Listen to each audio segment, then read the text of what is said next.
I've known John since my second movie. Since the second movie I came out to Hollywood to make, Dead Silence. When was that? How many That years was ago? I'm the worst at remembering that. I think that was 2005 or 2006-ish. Okay, yeah. so yeah, it's about almost 10 years is what I thought. Yes, yeah. We've been friends for 10 years. Yes.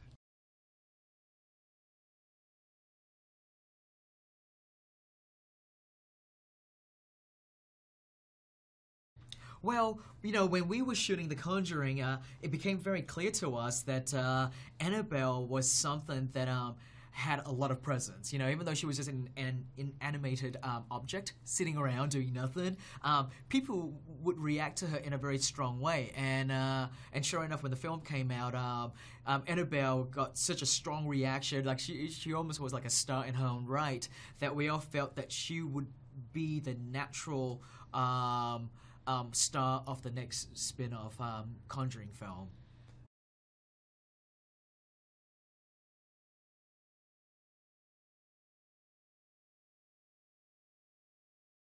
You know, I was very excited. You know, when I was asked, I hadn't read the script yet, you know, and so obviously if you're going to direct the movie, you're going to read the script and see if you take to it. And I have to say, it was really good. The tone, the feeling that I could see that the audience would take to and be manipulated by, and all that was in that first draft of the script. And hey, to work with, you know, James in this capacity, to work with New Line, who are wonderful people, you know, it was the whole thing was so good to be true. I can't believe it.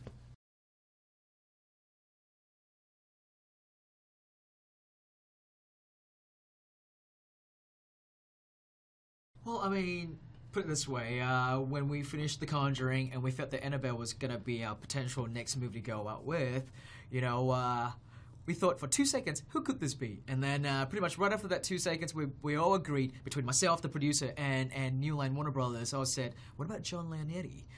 He would be the natural guy. He gets the world, he understands, he shot The Conjuring, and we all just hoped that John would be willing to come and play with us, and we're so glad that he did. Thank you.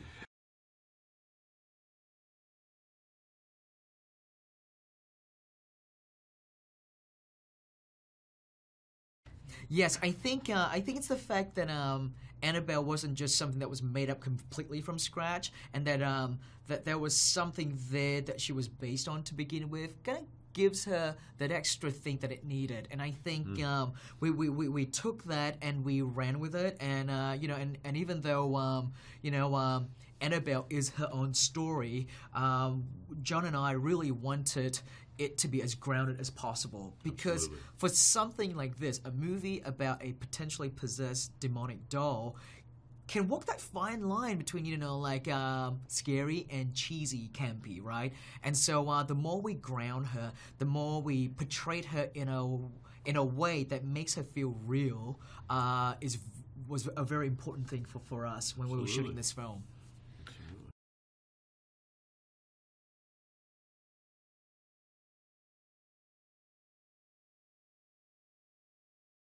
Well, I happen to be lucky enough to see Annabelle Wallis's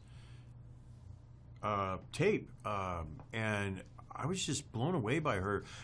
At first, we didn't even know if we could get her because of visas and stuff, but her eyes were just so expressive, and I knew how many times we'd be in a close-up in this movie, and she just has this timeless, classical look.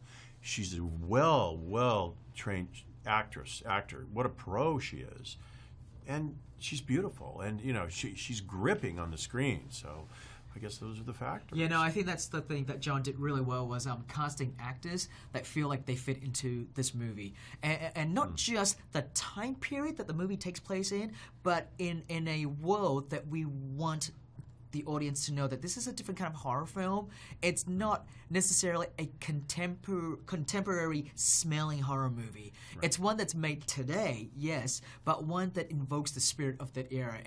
And casting, Annabelle and Ward, who both have a very classic quality to them, was very important for us. And I think we were very fortunate with getting them.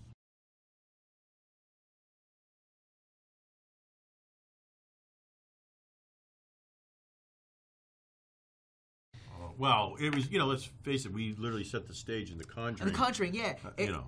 It's something that is great. It's something, for us as filmmakers, cinematographer and production designer, it lets you create this world of a period that I'm a big fan of, and I love movies from that era. But one of the things John and I did photographically with The Conjuring was we didn't necessarily want to go down the cliche route of using old film cameras to do it. We want to shoot it with sort of very high-end, sleek, modern equipment, but make it feel like you're watching this movie that is literally just peeling back the curtain into another time period, like you're there, as opposed to watching something that was projected on a screen.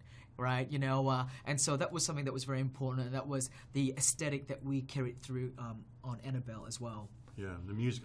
I was in high school at that time, and the music alone sets you in the period. If you just, if you pick any of those songs from that time, and I think the moment you do that and create the look, and that James is talking about, the audience immediately is sucked in, and you got them, and now you can kind of scare them too. Well, and especially if you're telling the audience that this story takes place in a world that is supposedly based on a true story, like the first Conjuring was, right, based on real people, you want to be true to the time period that it was set in.